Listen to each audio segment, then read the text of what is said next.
السلام علیکم دوستو، کیسے ہو آپ سب؟ میں ہوں اریج اور آپ ہیں اس وقت میرے یوٹیوب چینل اریج شاہ ناولز پر۔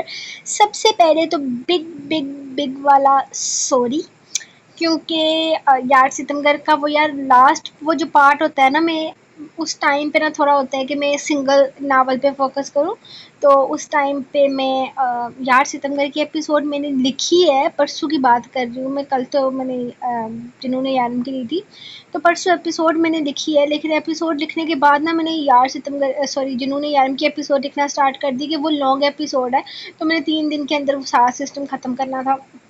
تو اس چکر میں ہوا یہ کہ لکھتے لکھتے اتنا ٹائم لگ گیا نا کہ جب مجھے ہوش آیا کہ واقعی مجھے ابھی ریکارڈنگ کرنی چاہیے، تب 11:30 بج چکے تھے۔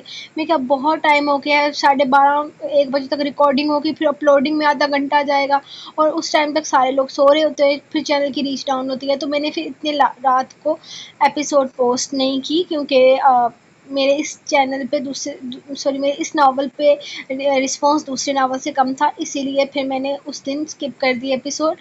تو اگلے دن پھر میں نے کل یار ستمگر کی دی ہے، تو آج فائنلی آپ لوگوں کی ایپیسوڈ آ گیا، تو مجھے معاف کر دیجیے گا، دل سے سوری ان سب کو جن لوگوں نے ویٹ کیا ایپیسوڈ کا۔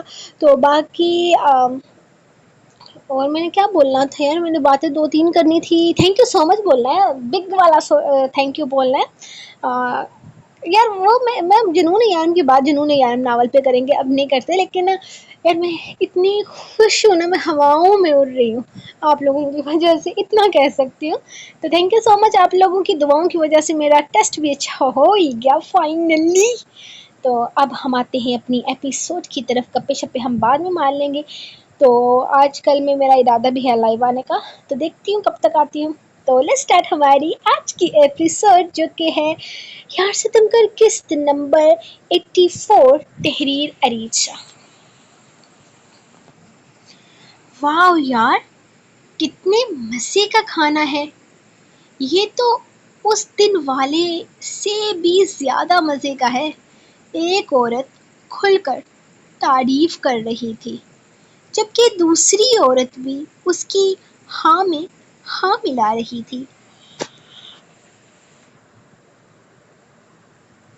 مسز دورانی، آپ کس طرح اتنے مزیدار قسم کے کھانے بنوا لیتے ہیں؟ یار ہمیں بھی یہ راز بتائیں، قسم سے کیا کمال کا کھانا ہے، ایسا کھانا کھائے سالوں گزر گئے۔ تیسری عورت نے کہا، ہاں بالکل، ایسا لگتا ہی نہیں ہے کہ کسی ہوٹل سے منگوایا ہے۔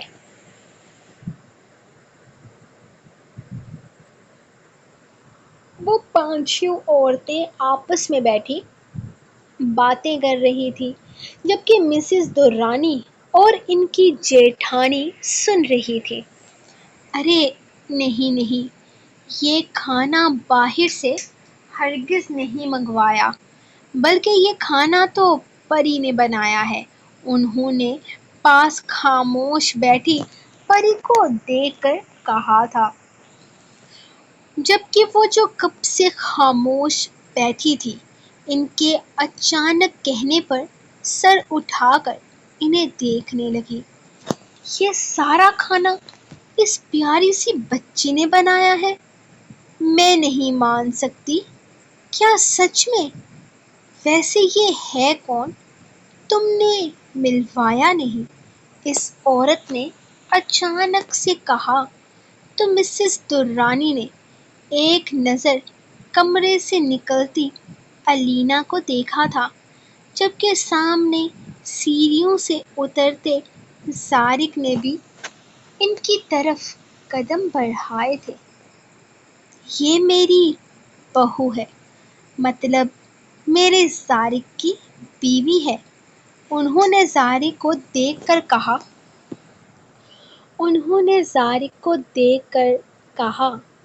تو وہ مسکراتے ہوئے ان کے پاس آتا، ان سے سلام دعا کرتا، پری کے ساتھ بیٹھ گیا تھا۔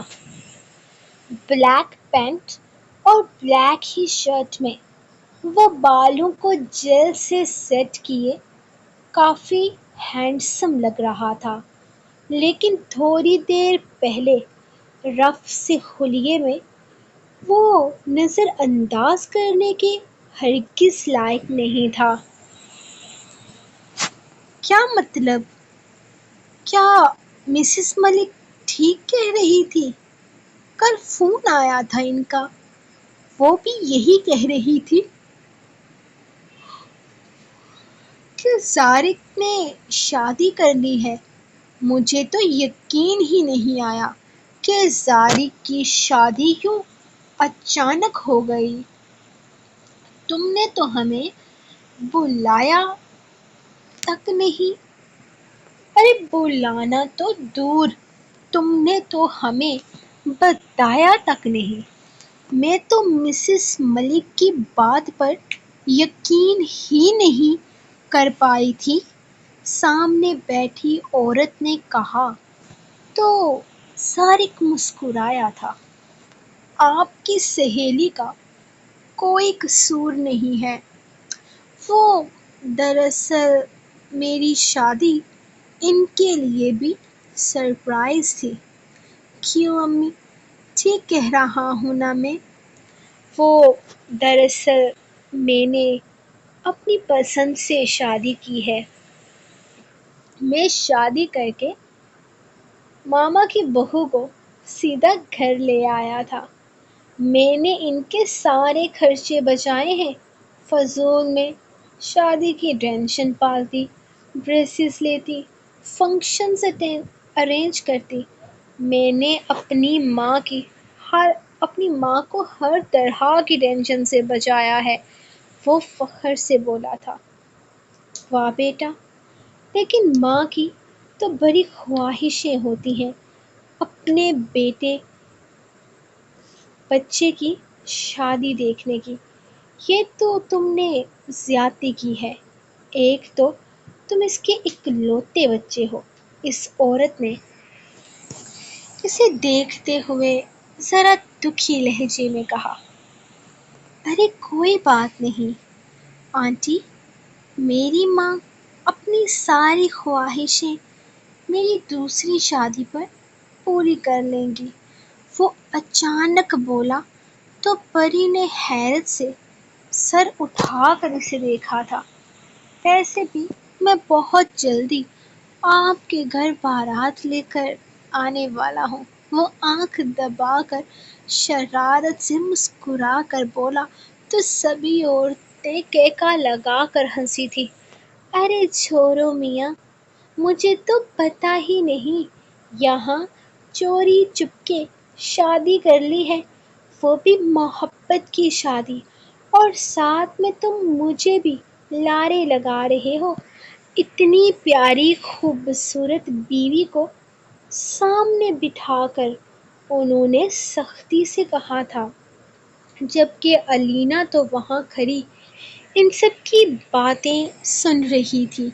یقیناً وہ اس محفل میں مسز درانی کی ہونے والی بہو کے حوالے سے شرکت کرنے والی تھی، لیکن یہاں تو بات ہی بدل گئی تھی۔ زارق نے خود اوپر جانے سے پہلے پری سے کہا تھا کہ تم ماما کے ساتھ ان کے پاس بیٹھو گی اور ان کی پارٹی میں ان کو بالکل تنہا نہیں چھوڑو گی۔ اسی لیے وہ خاموشی سے یہاں ان عورتوں کے پاس آ کر بیٹھ گئی تھی۔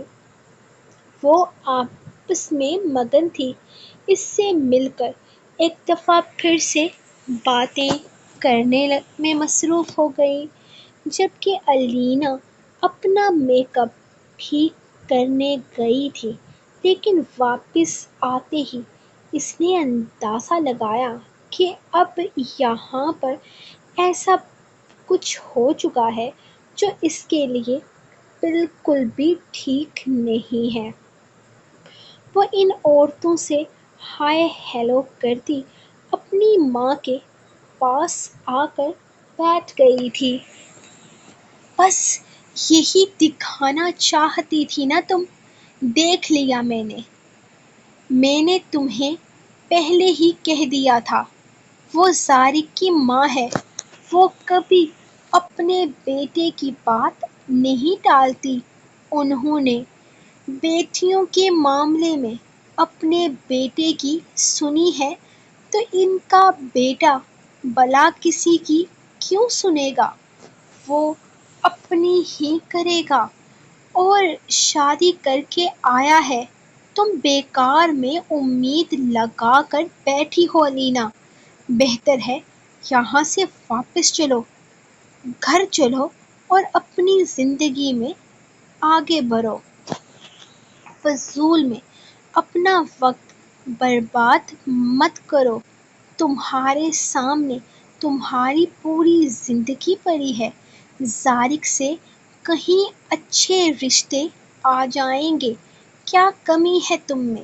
تم خوبصورت ہو، جوان ہو، پڑھی لکھی ہو، تم صرف اور صرف یہاں اس گھر میں اپنا وقت برباد کر رہی ہو، اپنے جذبات اس انسان کے حوالے کر کے جو اپنی زندگی میں بہت آگے بڑھ چکا ہے۔ دیکھو میری بچی، کسی کے پیچھے بھاگنے کا کوئی فائدہ نہیں ہوتا۔ ابھی زندگی میں بہت کچھ ہے۔ ابھی یہ جو زندگی شروع ہوئی ہے، اسے ابھی سے صرف اور صرف زارق کے بارے میں سوچنا چھوڑ دو۔ وہ ایک ماں ہونے کے ناطے اسے سمجھا رہی تھی جو اس کے حق میں بہتر تھا، لیکن الینا کو تو غصہ آ گیا تھا۔ اوہ موم پلیز بس کر دیں، آپ کو بھلا کس نے بولا ہے یہ سب کچھ سوچنے کے لیے؟ اور میں اپنا صحیح غلط خود سمجھ جاؤں گی، آپ کو ٹینشن لینے کی ضرورت نہیں ہے۔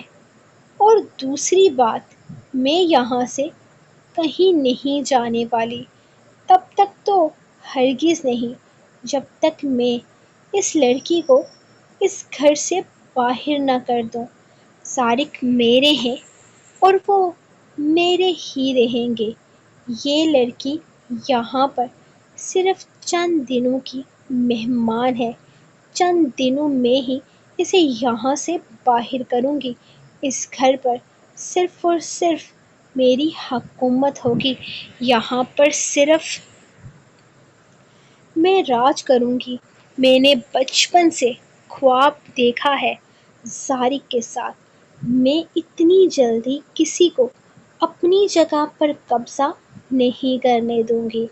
اس لڑکی کو لگتا ہے کہ کھانا بنانے سے یا پھر اپنی معصومیت دکھانے سے وہ اس گھر کی بہو بن جائے گی، لیکن ایسا نہیں ہوگا، کیونکہ میں ایسا نہیں ہونے دوں گی۔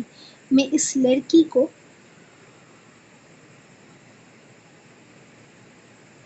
اتنی صفائی سے یہاں سے غائب کروں گی کہ کسی کو مجھ پر شک بھی نہیں ہوگا۔ میں نے سوچا تھا میں اس کا کھانا خراب کر دوں گی تو چاچی کی پارٹی میں بے عزتی ہوگی اور اس لڑکی سے وہ منہ پھیر لیں گے، لیکن نہیں، وہ لڑکا بیچ میں آ گیا۔ لیکن ہر دفعہ تو اس کی قسمت اتنی اچھی نہیں ہو سکتی نا۔ اب کی دفعہ میں کچھ ایسا کروں گی کہ کوئی تیسرا بیچ میں آئے گا ہی نہیں۔ وہ گہری سوچ میں بول رہی تھی، جبکہ اس کی ماں افسوس سے اسے دیکھ رہی تھی۔ الینا، تمہیں کیا ہو گیا ہے؟ ہم نے تمہاری ایسی تربیت تو نہیں کی؟ تمہارے بھائیوں کو اس چیز کی خبر لگ گئی نا تو زندہ درگور کر دیں گے تمہیں۔ کیوں نہیں سمجھ رہی ہو تم؟ الینا، تمہاری زندگی میں آگے بہت کچھ پڑا ہے۔ ان دونوں کو ان کے حال پر چھوڑ دو اور اپنی زندگی میں آگے بڑھ جاؤ۔ یہاں کچھ نہیں رکھا ہے۔ وہ شخص تم سے محبت نہیں کرتا، وہ تو اس لڑکی سے محبت کرتا ہے۔ کتنی معصوم سی لڑکی ہے، اور تم کیوں اس معصوم لڑکی کے پیچھے لگ گئی ہو؟ اس کی ماں نے اسے سمجھانا چاہا تھا۔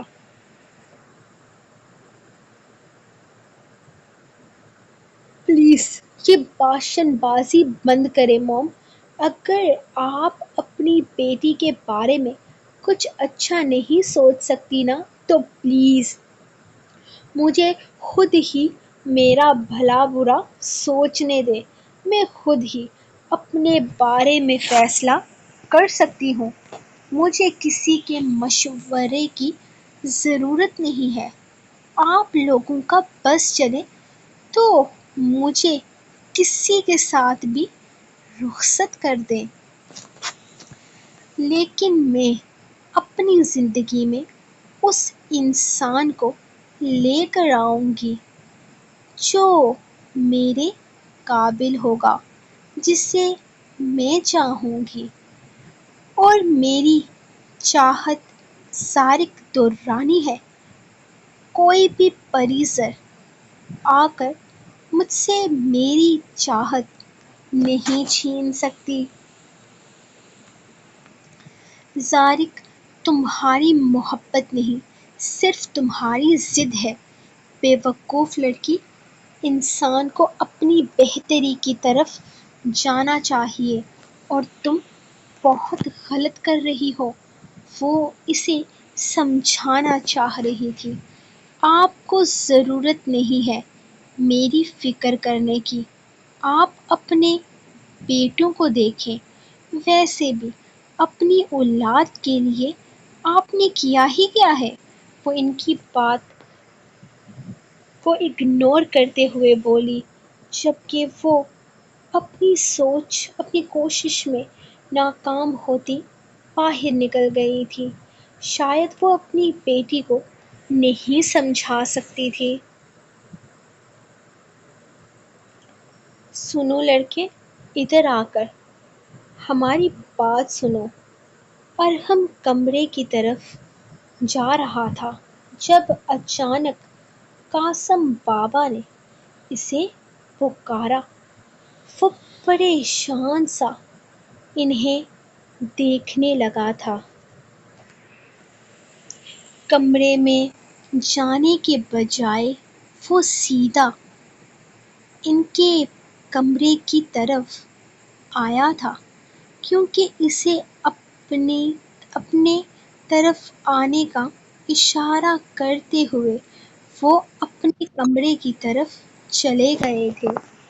وہ خاموشی سے ان کے پیچھے آیا تو اندر بیڈ پر دونوں ہاتھوں میں چہرہ رکھے معصومیت سے خود کو دیکھتی اپنی بیوی کو پایا تھا۔ اس کے لب بے ساختہ مسکرائے تھے۔ جی قاسم بابا، کہیں آپ نے مجھے کیوں بلایا ہے؟ خیریت تو ہے نا؟ وہ ان کے پاس بیٹھتے ہوئے قاسم بابا سے پوچھنے لگا تھا، جبکہ اس کے یوں پاس بیٹھنے پر اس نے گھور کر اسے دیکھا تھا، لیکن پھر بنا کچھ بولے نامحسوس انداز میں اس سے فاصلہ بنانے کی کوشش کرنے لگا۔ جب ارحم نے مزید اس کے قریب اپنی جگہ بنائی تھی، اس کی اس حرکت پر تو درخنے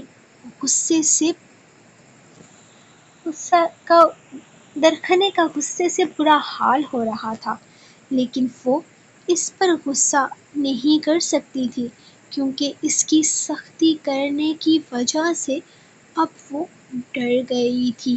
اسی لیے تو اس نے قاسم بابا کو یہ کام دیا تھا اور اسے یقین تھا کہ قاسم بابا یہ کام بہت اچھے طریقے سے کرنے والے ہیں۔ جی قاسم بابا، بتائیں نا، آپ نے مجھے کیوں بلایا ہے؟ وہ پوچھنے لگا تھا، جبکہ قاسم بابا کرسی پر بیٹھ کر اسے گھور کر دیکھنے لگے۔ درخنیں خوش ہو رہی تھی کیونکہ اب اس کا کام ہونے والا تھا۔ ابھی وہ اپنی بات شروع کرتے کہ اپنے موبائل پر دھیان دیتے ہوئے کمرے میں داخل ہوتا اسبق قاسم بابا کے سامنے ہی بیٹھ گیا تھا۔ لڑکے، ابھی تمہیں یہاں آئے 2-3 دن نہیں ہوئے اور تم ہماری بیٹی پر حکم چلا رہے ہو، اس پر غصہ کر رہے ہو، بے وجہ اسے آنکھیں دکھا رہے ہو۔ اور کیا کہا تھا اس نے درخنے؟ انہوں نے کچھ سوچتے ہوئے درخنے کی طرف دیکھا تو وہ اپنی انگلی کھڑی کرتی بالکل کسی معصوم بچے کی طرح اٹھ کر کھڑی ہو گئی تھی، جیسے نرسری کلاس کی اسٹوڈنٹ ہو اور وہ ٹیچر کو اپنا سبق سنانے کے لیے بے تاب ہو۔ کہا تھا میرے سامنے فضول بکواس مت کرنا ورنہ رکھ کر لگاؤں گا 2 کان کے نیچے۔ اس نے طوطے کی طرح رٹا رٹایا سبق سنایا تھا۔ وہ تو درخنے کو دیکھ کر رہ گیا تھا، جبکہ اسبق جو اپنے موبائل فون پر مصروف تھا، اسے موبائل سے باہر زیادہ انٹرٹینمنٹ محسوس ہوئی تو موبائل ایک طرف رکھتے ہوئے وہ ان دونوں کی طرف متوجہ ہو گیا تھا۔ کیا یہ سچ ہے لڑکے؟ تم نے میری بچی کو ڈرایا ہے؟ انہوں نے سخت نگاہوں سے اسے گھورتے ہوئے پوچھا تو ارحم نے فوراً نفی میں سر ہلایا تھا تو اس نے گھور کر اسے انگلی دکھائی تھی۔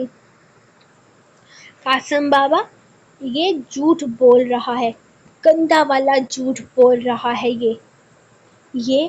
وہ تقریباً بھاگ کر قاسم بابا کے پاس آتے ہوئے ان سے کہنے لگی تھی،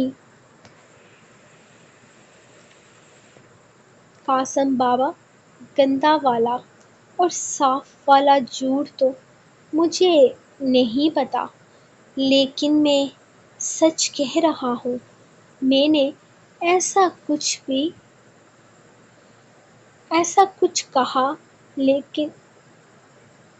کہا ہے، لیکن اس طرح سے نہیں کہا جس طرح آپ کو بتایا گیا ہے۔ میرا مطلب ہے آپ کے سامنے غلط بیانی کی گئی ہے۔ وہ انہیں بات سمجھاتے ہوئے بولا تھا۔ قاسم بابا، اس طرح کیا ہوتا ہے؟ بات غلط تو غلط ہوتی ہے نا؟ اس نے مجھے بولا میں رکھوں گا کان کے نیچے لگا کر۔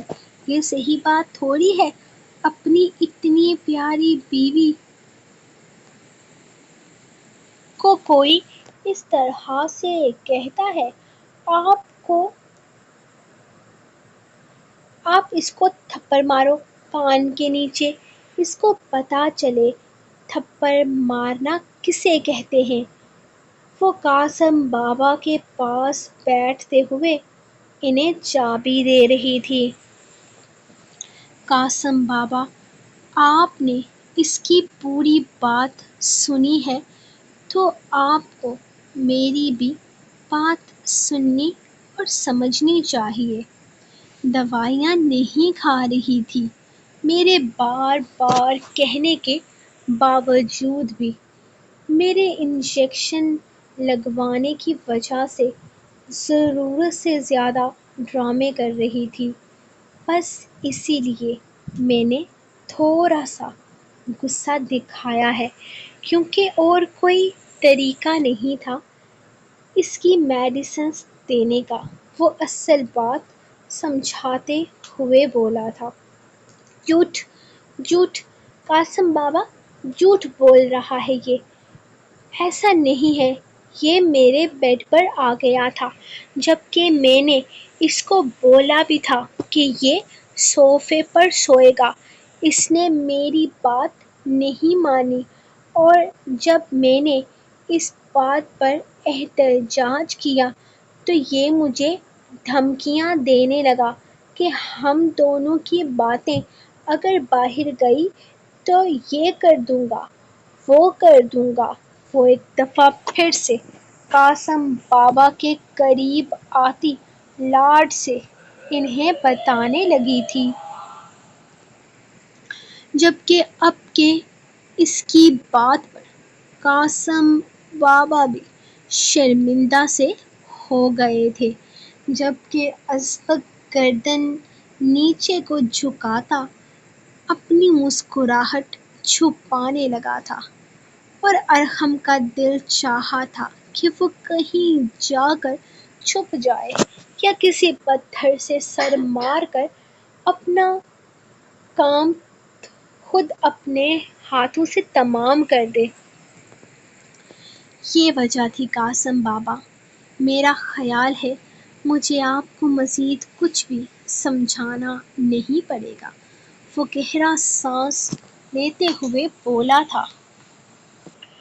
درخنے بیٹا، تم جاؤ یہاں سے، میں اسے سمجھا کر بھیجتا ہوں۔ کسی طرح کا کوئی حل نہ نکلنے پر قاسم بابا کافی دیر کے بعد بولے تھے، جبکہ درخنے ارحم کی شامت آتی دیکھ فوراً وہاں سے اٹھ کر باہر نکلی تھی۔ لڑکے، تمہیں اپنی بیوی کو سمجھانا چاہیے کہ کون سی بات کہاں پر بولنی ہے اور کون سی بات نہیں۔ قاسم بابا نے اسے گھڑکا تھا۔ وہ سر پر ہاتھ پر سر گرائے ہوئے خاموشی سے بیٹھا ہوا تھا، جبکہ ازبک اپنی ہنسی کنٹرول کرنے کی کوشش میں تھا۔ بے شرم آدمی، تمہیں شرم نہیں آتی؟ تم اپنی بیوی کے ساتھ بیڈ پر سوتے ہو؟ ازبک نے سرگوشی نما آواز میں کہا تو ارحم نے اسے گھورا تھا۔ ازبک، ہم مذاق نہیں کر رہے ہیں۔ ارحم، تم اپنی بیوی کو سمجھاؤ کہ کون سی بات کہاں کی جاتی ہے۔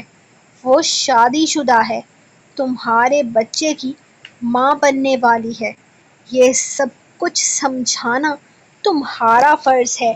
اس کی عمر نہیں ہے گھرداری کرنے والی، وہ کسی چیز کو نہیں سمجھتی، بچی ہے، ابھی اس کا دماغ ان سب چیزوں میں نہیں چلتا، بچکانہ حرکتیں ہیں اس کی۔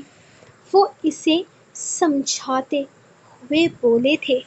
جی قاسم بابا، میں سمجھانے کی کوشش کر رہا ہوں۔ اب میں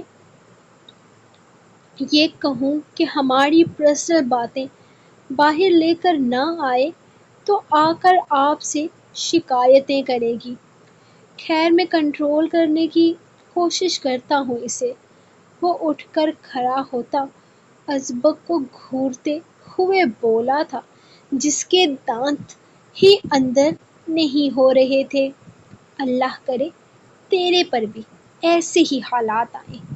وہ اسے گھور کر کم آواز میں بولا تھا، نہیں، میری بیوی اتنی کم عقل نہیں ہے کہ وہ قاسم بابا کو آ کر میری اس طرح کی شکایتیں کبھی نہیں کرے گی۔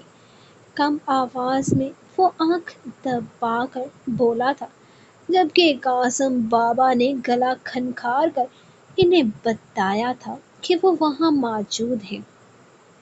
ان دونوں کی بکواس بھی سن رہے ہیں، جبکہ وہ غصے سے کمرے سے ہی نکل گیا تھا۔ اس کا ارادہ درخنے میڈم کا دماغ ٹھکانے لگانے کا تھا۔ قاسم بابا، ان لوگوں کے بارے میں پتہ چل گیا ہے۔ وہ آدمی جو درخنے کو مارنے کے لیے یہاں آیا تھا، اس کے ساتھ 4 اور پٹھان بھی پکڑے گئے ہیں۔ ان کا مقصد درخنے کو قتل کرنا ہی تھا۔ وہ اپنا جرم قبول کر چکے ہیں۔ پولیس نے ٹھیک سے چمڑی ادھیری ہے ان لوگوں کی۔ ان لوگوں کا ارادہ درخنے کو قتل کرنا تھا۔ وہ اپنے علاقے کی کسی لڑکی کو کے باہر کسی مرد سے شادی کے حق میں نہیں ہے، اسی لیے درخنے کو مار کر وہ وہاں سے باغی ہوتی لڑکیوں کو ایک سبق سکھانا چاہتے ہیں۔ اپنے علاقے میں کافی پاور رکھتے ہیں، لیکن باہر ان کی کوئی حیثیت نہیں۔ ابھی تو پولیس کی کسٹڈی میں ہیں۔ میرا ارادہ اتنی جلدی انہیں چھڑوانے کا نہیں ہے۔ آپ کیا چاہتے ہیں؟ وہ لوگ ہمیں کیا کرنا چاہیے؟ ایک بزرگ ان کی ضمانت کے لیے آئے ہیں۔ پولیس کا کہنا ہے کہ معاملہ صلح سے حل ہو سکتا ہے۔ وہ لوگ ہم سے صلح چاہتے ہیں، لیکن میں اس چیز کے حق میں نہیں ہوں۔ ان کی وجہ سے کافی سارے مسئلے بنے ہیں۔ مجھے نہیں لگتا کہ ان لوگوں کو عقل آئے گی۔ صلح کے بعد بھی یہ لوگ اتنی آسانی سے ہار نہیں مانیں گے۔ وہ ان کے پاس بیٹھا انہیں بتا رہا تھا۔ نہیں ازبک بیٹا، میرے خیال میں ہمیں صلح کر لینی چاہیے۔ کسی سے دشمنی پال کر ہم کیا کریں گے؟ اور ویسے بھی اگر دیکھا جائے تو یہ معاملہ غیرت کا ہے۔ ان کے علاقے کی لڑکی اس طرح اگر باہر کسی سے شادی کر کے گھر بسائے تو ان لوگوں کو مسئلہ تو ہوگا ہی، لیکن اچھا یہ ہے کہ وہ بات کو سمجھ گئے ہیں۔ وہ صلح کے لیے ہاتھ بڑھا رہے ہیں۔ ہمیں صلح کر لینی چاہیے۔ میں دشمنوں میں نہیں پڑنا چاہتا۔ قاسم بابا نے سوچتے ہوئے فیصلہ کیا تھا۔ ٹھیک ہے قاسم بابا، اگر آپ کو لگتا ہے کہ یہ معاملہ صلح، تو میں ان کی صلح والی بات کو مان لیتا ہوں، لیکن مجھے نہیں لگتا کہ درخنے کے تایا کا بیٹا اتنی آسانی سے ہار مانے گا، کیونکہ صلح کے لیے ہمیں جو درخواست آئی ہے وہ ان بزرگ کی طرف سے آئی ہے، ان لوگوں کی ضمانت کے لیے آئے ہیں۔ ان کا کہنا ہے کہ وہ اپنے بچوں کو جیل میں نہیں رہنے دے سکتے۔ اس نے قاسم بابا کو ساری صورتحال سمجھانا چاہی تھی، جس پر انہوں نے صرف ہاں میں سر ہلایا تھا۔ ہم ان کی صلح کو قبول کریں گے، وہ کچھ سوچتے ہوئے بولے تو ازبک نے ہاں میں سر ہلایا تھا۔ ٹھیک ہے قاسم بابا، جیسی آپ کی مرضی، مجھے کوئی اعتراض نہیں ہے۔ وہ ان کے قریب سے اٹھتے ہوئے باہر نکل گیا تھا، جبکہ قاسم بابا کرسی سے اٹھ کر بیڈ پر آ کر بیٹھے تھے۔ سب کچھ تقریباً ٹھیک ہو چکا تھا، تو وہ مزید کسی طرح کی لڑائی جھگڑے میں نہیں پڑھنا چاہتے تھے، اور دوسرا انہیں اپنے پوتے بہت عزیز تھے، وہ انہیں کسی مصیبت میں نہیں پھنسا سکتے تھے۔ اسی لیے انہوں نے اس علاقے کے پٹھانوں کی صلح کو قبول کر لیا تھا۔ اچانک ہی جب اچانک ہی انہیں اپنے تیسرے پوتے کا خیال آیا تھا۔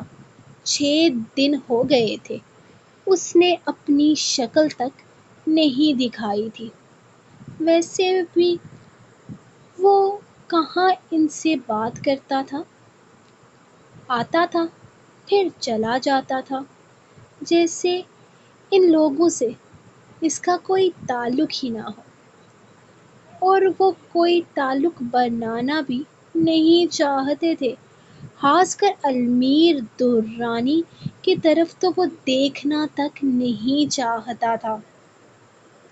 وہ یہاں صرف اس لیے آتا تھا تاکہ ان لوگوں کو احساس دلا سکے کہ وہ ان کے گھر کا حصہ ہے، ورنہ یقیناً وہ اس گھر میں قدم تک نہیں رکھتا۔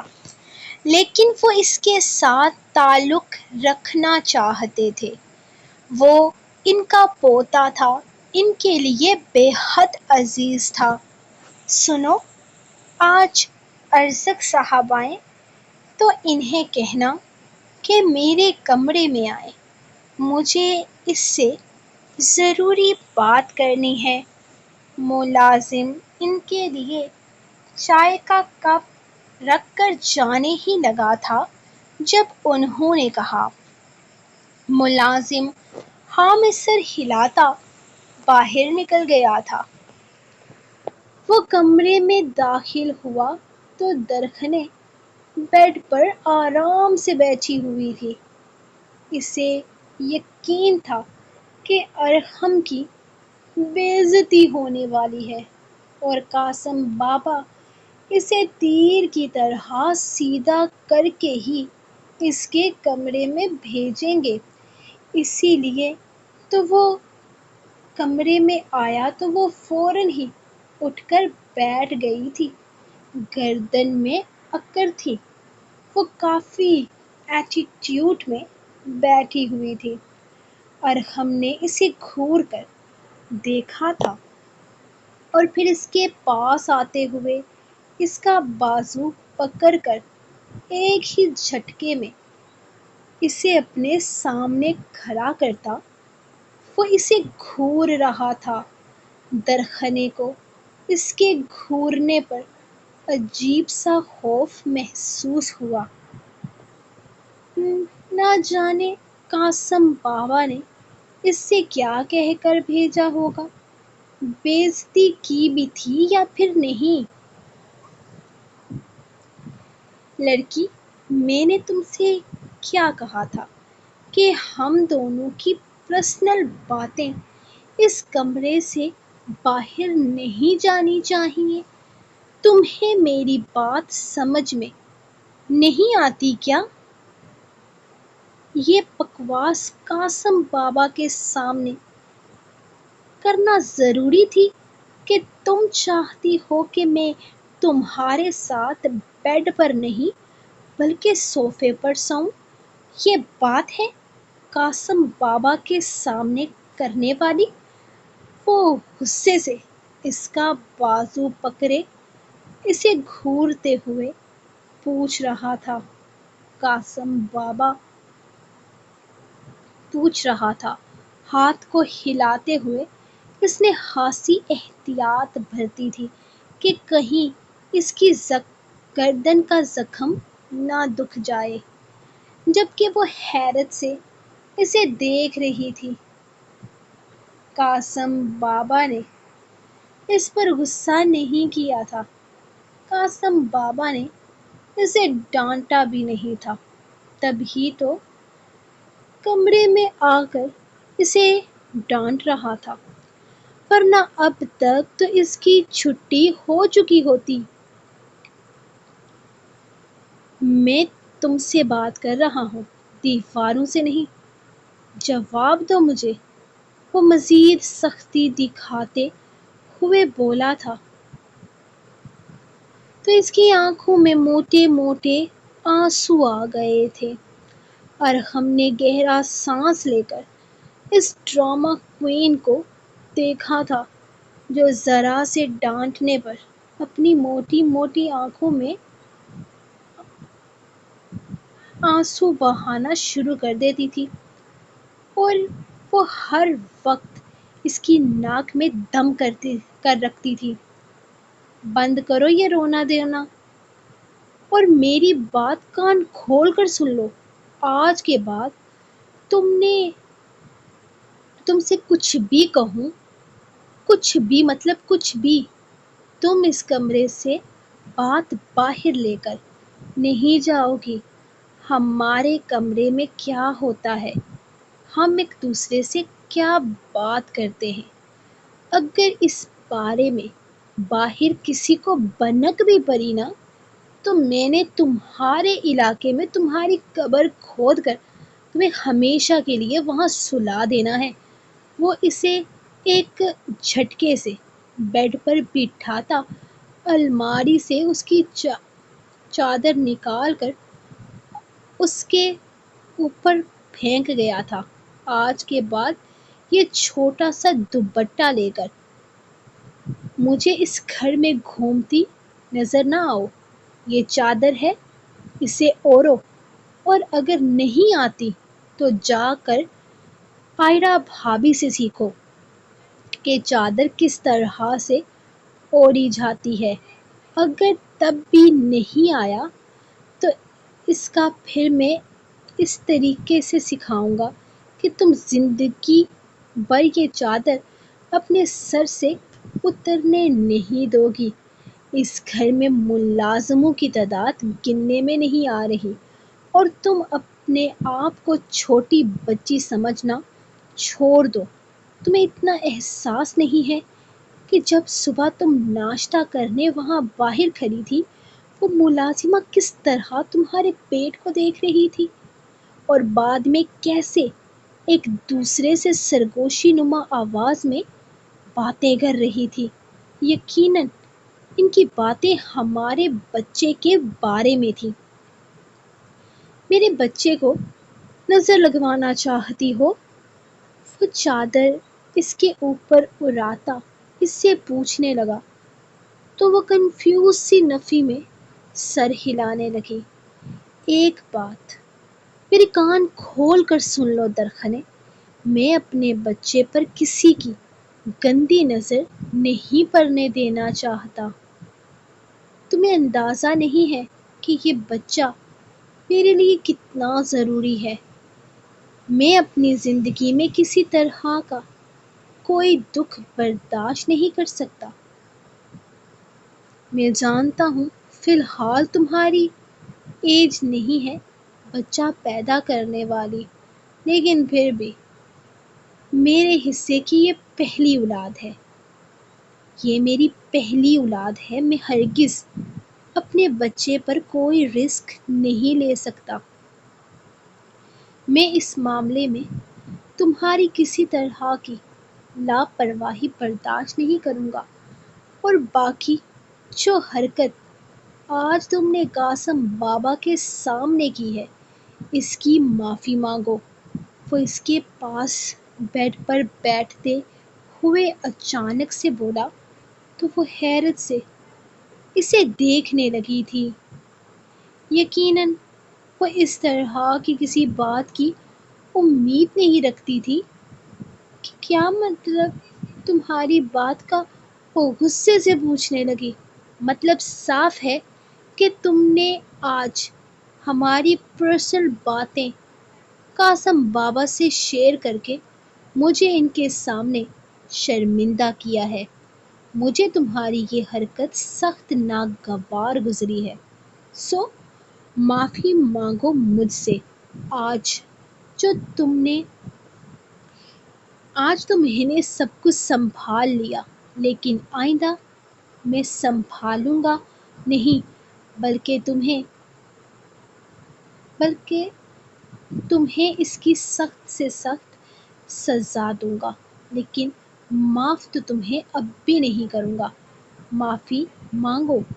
وہ اسے دیکھتے ہوئے بولا تو وہ اس کے سخت ہوتے لہجے سے پریشان ہو کر سر جھکا گئی تھی۔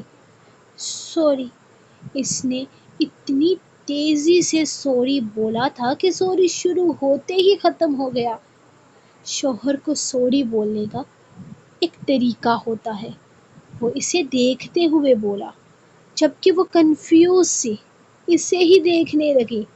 اب سوری بولنے کا نیا طریقہ کدھر سے ایجاد ہو گیا تھا؟ سوری تو سوری ہوتا ہے، وہ کنفیوز ہو کر کہنے لگی، جب اچانک ہی اس نے اس کا بازو کھینچ کر اسے اپنے پاس، بلکہ بہت پاس کیا تھا۔ اس کے اس طرح کھینچنے پر وہ سیدھا اس کے سینے سے آ لگی تھی۔ وہ پریشانی سے سر اٹھا کر اسے دیکھنے لگی، جو اسے شوہر کو سوری کہنے کا شاید نیا طریقہ سکھانے جا رہا تھا۔ شوہر کو سوری بولنے کا ایک خاص طریقہ ہوتا ہے، اور وہ طریقہ یہ ہے کہ شوہر کے ہونٹوں پر اپنے ہونٹ رکھ کر سوری کہا جائے۔ اس کا انداز بے حد نرمی لیے ہوئے تھا، جبکہ ہونٹوں پر شرارتی سی مسکراہٹ تھی۔ کیا مطلب؟ وہ کپ کپاتے لہجے میں بولی۔ مطلب بہت صاف اور کلیئر ہے۔ سوری بولو مجھے ابھی کے ابھی۔ وہ اس کا چہرہ اپنے چہرے کے قریب کرتے ہوئے بولا تھا۔ نہیں، اس نے اس سے فوراً سے پہلے جواب دیا تھا۔ اس تو ارحم نے اسے گھورا تھا، اور ساتھ ہی ساتھ اس کی کمر پر اس کے ہاتھ کی گرفت بھی سخت ہوئی تھی۔ کیا تم نے مجھے انکار کیا؟ وہ غصے سے اسے آنکھیں دکھاتا ہوا پوچھنے لگا تھا، جبکہ اس کا یہ انداز درخنے کو ڈرا رہا تھا۔ نہیں، وہ میں انکار نہیں کیا، وہ گھبراتے ہوئے بولی۔ انکار نہیں کیا تو کیا اقرار کیا ہے؟ اس نے سختی سے پوچھا۔ نہیں، اقرار بھی نہیں کیا، وہ فوراً بولی تھی۔ لڑکی، میرے ساتھ گیمز کھیلنا بند کرو۔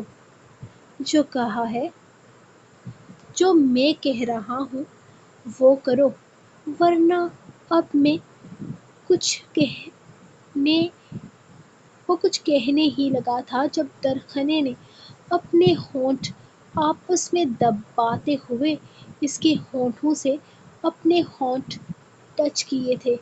حالانکہ اس کے ہونٹ ٹچ نہیں ہوئے تھے، بلکہ ہونٹوں سے اوپر اور نیچے جگہ ٹچ ہوئی تھی، کیونکہ اس نے اپنے ہونٹوں کو اس طرح سے آپس میں دبا رکھا تھا کہ اس کے ہونٹ نظر تک نہیں آ رہے تھے۔ یہ کیا تھا؟ اس نے سختی سے پوچھا۔ سوری، وہ منمنائی تھی۔ یہ سوری تھا؟ ایسا ہوتا ہے سوری؟ لڑکی، تمہیں سوری بولنا تک نہیں آتا؟ میں سکھاتا ہوں تمہیں۔ آئندہ غلطی ہوئی تو تم نے مجھ سے کس طرح سے سوری کرنا ہے۔ وہ کہتے ہوئے اچانک سے اس کے لبوں پر جھک گیا تھا۔ اس کے لبوں پر جھکنے پر وہ لمحے میں سرخ ہوئی تھی، جبکہ وہ اس کے ہونٹوں کو چومتے ہوئے بے حد نرمی سے اس کی آنکھ کے اوپر والے حصے پر اپنا انگوٹھا پھیر رہا تھا۔ اس کی گھنیری لرزتی پلکیں اس کی نازک گلابی گالوں پر سجدہ زیر تھی۔ خوبصورتی میں اس کا کوئی مقابلہ نہیں تھا۔ وہ یوں ہی پہلی نظر میں اس کے عشق میں پاگل نہیں ہوا تھا، لیکن اس کی معصومیت نے جیسے اسے پاگل کر دیا تھا۔ وہ بے خود ہوتا اس پر جھکتا چلا جا رہا تھا۔ اس کا ہاتھ بے بے قراری سے اس کے چہرے کے نقوش کو چھو رہا تھا۔ وہ اس کے چہرے کو اپنے ہاتھوں میں تھامتے ہوئے اس کے ہونٹوں سے اس کی نازک سانسوں کو محسوس کرنے لگا۔ وہ اس کی معصوم سی سانسوں کو بڑی مشکل میں ڈال گیا تھا اور اس کا ارادہ ابھی اس کی سانسوں کو مزید کھینچنے کا تھا جب اچانک دروازے پر دستک ہوئی۔ وہ ریت کی طرح اس کی باہوں سے پھسلتی دروازے کی جانب بھاگی تھی۔ دروازہ کھولا تو سامنے الوینا کھڑی تھی۔ اس کی بکھرتی سانسوں کو دیکھ کر وہ پریشان سی ہو گئی تھی۔ کیا ہوا درخنے، تم ٹھیک تو ہو نا؟ اس طرح پریشان کیوں ہو؟ خیریت تو ہے؟ وہ باہر کھانا لگ گیا تھا، تم نہیں تھی باہر تو سوچا میں تمہیں بلا دیتی ہوں۔ تم ٹھیک تو ہو نا؟ وہ پریشانی سے کہنے لگی۔ جی بھابھی جی، یہ بالکل ٹھیک ہے، آپ فکر نہ کریں، بس تھوڑی سی عقل ٹھکانے لگانی تھی، میں نے لگا دی ہے۔ اور ہم تیزی سے اس کے پاس آتا اس کا بازو پکڑ کر اسے پیچھے کرتے ہوئے بولا تھا۔ اس لڑکی کا کوئی بھروسہ نہیں تھا۔ قاسم بابا کے سامنے یہ کہہ سکتی تھی کہ وہ اس کے ساتھ بیڈ پر کیوں سوتا ہے تو وہ الوینا کے سامنے بھی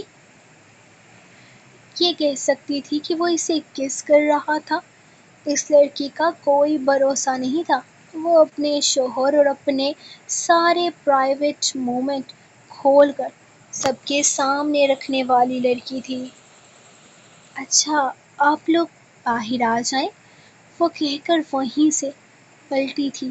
اس سے پہلے کہ وہ باہر نکلتی، اچانک ارحم نے اس کا بازو پکڑ کر اسے اپنے قریب کھینچا تھا۔ سنو درخنے، تمہاری اور میری کوئی بھی بات اس کمرے سے باہر نہیں جانی چاہیے، یہ بات اپنے دماغ میں ٹھیک سے بٹھا لو۔ میں تمہارا شوہر ہوں، ہم دونوں کے بیچ میں جو بھی ہے سب کچھ پرائیویٹ ہے۔ اس کی سختی سے کہنے پر وہ صرف ہاں میں سر ہلا گئی تھی۔ جب اس نے اس کا بازو چھوڑا تو وہ سرخ چہرہ لیے اسے دیکھنے لگی تھی۔ اس کا دل سوکھے پتے کی طرح کانپ رہا تھا۔ صبح ڈاکٹر کے پاس چلیں گے، نہ تو اس سے پوچھیں گے کہ دوائیوں والا سلسلہ کب ختم ہوگا۔ میری بچی نہ جانے کب تک یہ دوائیاں کھاتی رہے گی۔ امی اس کی دوائیاں نکال کر اسے دیکھتے ہوئے بے حد پیار سے بولی تھی۔ پوچھیں، میں بھی اکتا گئی ہوں، روز روز یہ دوائیاں کھاتے کھاتے اب بس کریں۔ میرے خیال میں بالکل ٹھیک ہوں، اب ان کی ضرورت نہیں ہے، وہ انہیں دیکھتے ہوئے بولی تھی۔ حالانکہ وہ بھی اس سے ناراض تھی لیکن پھر بھی ان کی باتوں کا جواب ضرور دیتی تھی کیونکہ وہ جانتی تھی کہ اس کی ماں اس کی طرح تنہا ہے۔ ہاں نا میری بچی، کچھ کھا ہی نہیں پا رہی؟ وہ پیار سے اس کے چہرے پر ہاتھ پھیرتی پانی کا گلاس اسے پکڑانے لگی، جبکہ وہ دوائی منہ سے لگاتی پانی پیتے ہوئے بیڈ پر لیٹ گئی تھی۔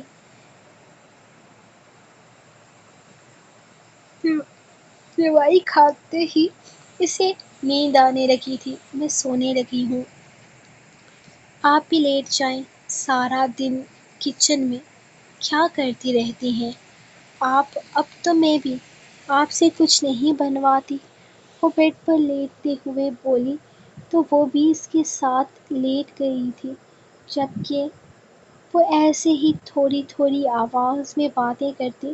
نیند میں اتری تو وہ آہستہ سے اس کے قریب سے اٹھ گئی تھی، کیونکہ وہ جو کب سے دروازے پر کھڑا ازبک کو دیکھ رہی تھی، جو بار بار انہیں اشارے کر رہا تھا. بھتیجے، کسی دن تم مجھے پکا مرواؤ گے. مجھے اس کی نیند تو اتر اسے نیند کی اسے نیند میں اترنے کا تو انتظار کرتے. وہ دروازہ کھول کر اس سے ناراضگی جتانے لگی تھی، جبکہ وہ ان کے ماتھے کو چومتا اندر داخل ہوتا. دروازہ اندر سے بند کر گیا تھا. وہ تو حیرت سے منہ کھولے اسے دیکھ کر رہ گئی تھی، جس نے اتنی محبت سے دروازہ ان کے منہ پر دے مارا تھا. یا اللہ! میری بچی کے سارے دکھ ختم کر دے، اس کے نصیب کی خوشیاں اسے دے دے. وہ آئرہ کے لیے دعا کرتی امامہ بیگم کے کمرے کی طرف چلی آئی تھی. دروازہ بند کر کے اس نے کہ دروازہ بند کرنے کے بعد وہ بیڈ پر آتا اس کے قریب ہی بیٹھ گیا تھا. وہ سوتے ہوئے بھی بے حد پرکشش لگتی تھی. وہ حسین تھی یا اسے لگتی تھی، وہ نہیں جانتا تھا، لیکن اس کے لیے اس کی کل کائنات ہی یہ لڑکی تھی. وہ اس سے محبت کرتا تھا، شاید وہ لفظوں میں بیان نہیں کر سکتا تھا. اس نے غلطی تو بہت بڑی کر دی تھی، لیکن اب پچھتاوے کے علاوہ اس کے پاس اور کچھ بھی نہیں تھا. وہ اپنے پچھتاووں کو ختم کرنے کے لیے اسے ایک نئی زندگی دینا چاہتا تھا. وہ جانتا تھا اس کے پچھتاوے سے کچھ بھی حاصل نہیں ہوگا. اس کے کچھ کہنے سے کچھ ہوگا، تب ہی تو. وہ اپنا پچھتاوا ایک طرف رکھے صرف اور صرف اس کو منانے کی کوشش کر رہا تھا. اس سے دور رہنا اس کے بس سے باہر تھا، اسی لیے تو وہ ہر رات چوری چپکے اس کے قریب آ جاتا تھا. پچھلی 2 راتوں سے وہ اس کے ساتھ نہیں تھا، کیونکہ فارخہ بیگم نے اس کی بات ماننے سے انکار کر دیا تھا. آج اس نے بڑی مشکل سے انہیں منایا تھا، کیونکہ اسے اپنی آئرہ کے بغیر نیند ہی نہیں آتی تھی. اس کے وجود کی خوشبو ہی اسے نیند کی میٹھی وادیوں میں لے کر جاتی تھی. اس کے قریب لیٹتے ہوئے وہ اس کا چہرہ دیکھنے لگا تھا. جب آئرہ نے بے حد نرمی سے اپنا ہاتھ اس کے سینے پر رکھا تھا، ازبک کو اپنی سانسیں رکتی ہوئی محسوس ہوئی تھی. اس کا لمس کیا تھا؟ اگر یہ لڑکی جان جاتی تو شاید اس سے دور ہونے کی بات بھی نہ کرتے. خان، آپ کو چوٹ لگی ہے؟ وہ اس کے قریب ہوتے ہوئے اس کی گردن میں منہ چھپاتے ہوئے بولی تھی. ایک لمحے کے لیے ازبک کی سانسیں رک گئی تھی. اس نے حیرت سے اسے دیکھا تو وہ گہری نیند میں تھی.